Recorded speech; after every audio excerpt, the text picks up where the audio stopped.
Comme prévu, le secrétaire général de l'ONU, Antonio Guterres, s'est rendu à Moscou ce mardi pour la première fois depuis le début de l'invasion russe de l'Ukraine.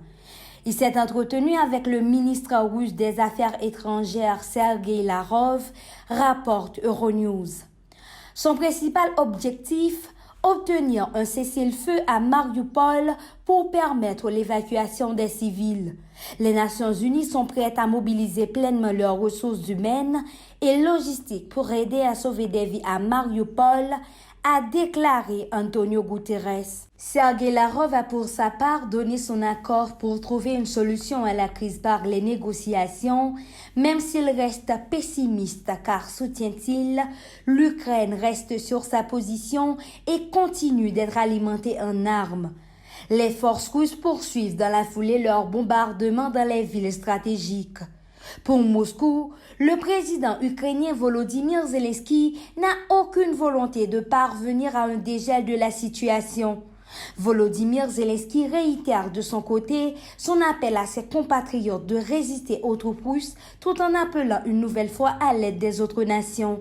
C'est en Ukraine que se joue l'avenir de l'Europe, l'avenir de la sécurité mondiale et l'avenir du système démocratique, a déclaré le président ukrainien. Les États-Unis restent eux solidaires de l'Ukraine et sont déterminés à l'accompagner, a garanti le ministre américain de la Défense, Lloyd Austin, devant une quarantaine de pays réunis mardi en Allemagne pour renforcer les capacités militaires de Kiev. Washington presse ses alliés de l'OTAN à apporter davantage d'aide à l'Ukraine. L'Ukraine a besoin de notre aide pour gagner aujourd'hui. Elle aura encore besoin de notre aide quand la guerre sera terminée, a insisté Lloyd Austin. Les pays de l'OTAN tentent également d'isoler la Russie en faisant d'énormes pressions. La Russie se trouve aussi dans le collimateur des institutions internationales. La Cour pénale internationale, par exemple, a annoncé qu'elle participera à l'enquête européenne sur les crimes commis en Ukraine.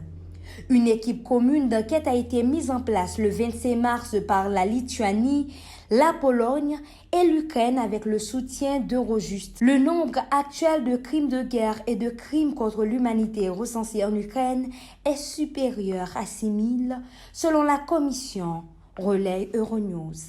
Marie-Lunix Ogla-Cerisier, Zoom IT News.